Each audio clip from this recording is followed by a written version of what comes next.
Bienvenue dans la Nouvelle-France électrique, c'est le nouveau slogan d'Enedis, l'opérateur de réseau de distribution d'électricité en France. Enedis est convaincu qu'il n'y aura pas de performance industrielle et économique sans exemplarité sociale et environnementale. Nous avons ainsi réécrit récemment notre politique RSE en nous affirmant comme une entreprise de service public à impact positif pour la planète, pour les femmes et les hommes et pour les territoires. Chacune de ces trois dimensions se décline en 5 ambitions majeures.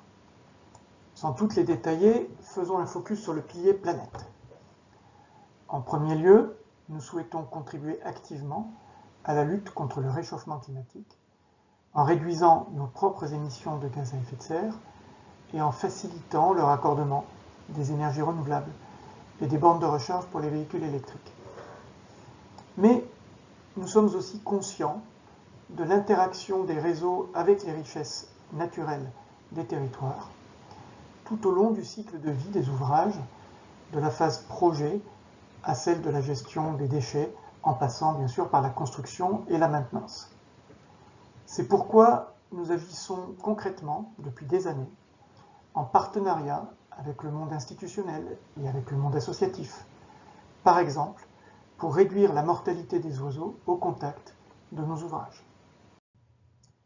Notre mobilisation pour préserver la vie faune se traduit notamment dans les engagements que nous avons pris dans l'Alliance des entreprises engagées pour la nature, ou encore dans 2 projets européens LIFE, montés avec la LPO, Safe Lines for Birds et JPACT.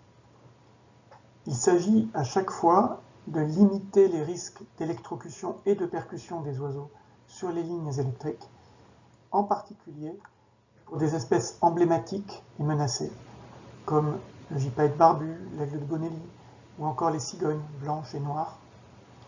Ces projets commencent par la réalisation d'une cartographie des risques, en croisant l'implantation des supports des lignes et les zones les plus fréquemment fréquentées par les espèces à protéger.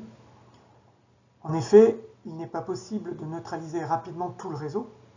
Sur 1,4 million de kilomètres, la moitié sont déjà en souterrain, et sur l'autre moitié, on considère que le réseau le plus à risque est celui à moyenne tension. Donc il reste tout de même 320 000 km en aérien.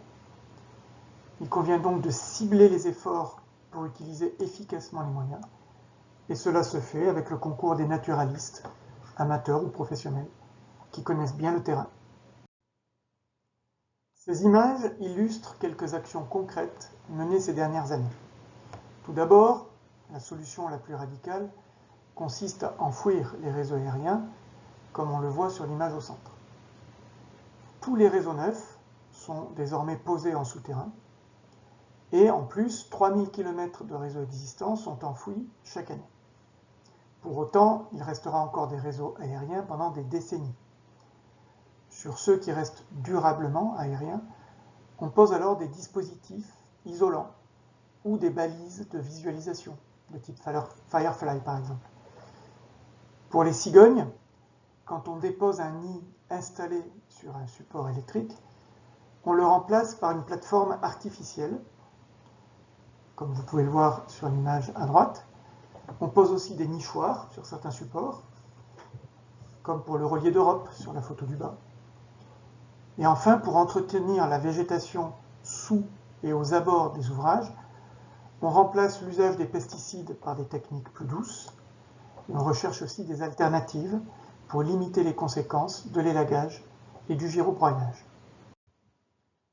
La réglementation environnementale est de plus en plus contraignante et c'est normal. Les directives européennes pour protéger les oiseaux ne sont pourtant pas récentes, puisqu'elles datent de 1979 et 1992. L'une porte sur la protection des espèces, l'autre sur la protection des espaces. Les deux sont complémentaires, bien sûr, mais dans notre métier d'électricien, nous sommes parfois pris en difficulté entre, par exemple, l'obligation de maintenir une certaine distance entre la végétation et les lignes, pour des raisons de sécurité et de qualité évidentes, et l'obligation de ne pas nuire à la biodiversité.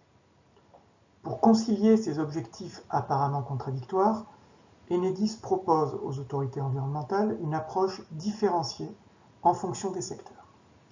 Dans les zones protégées, on peut cesser l'entretien de la végétation au printemps pour ne pas détruire involontairement des nids occupés.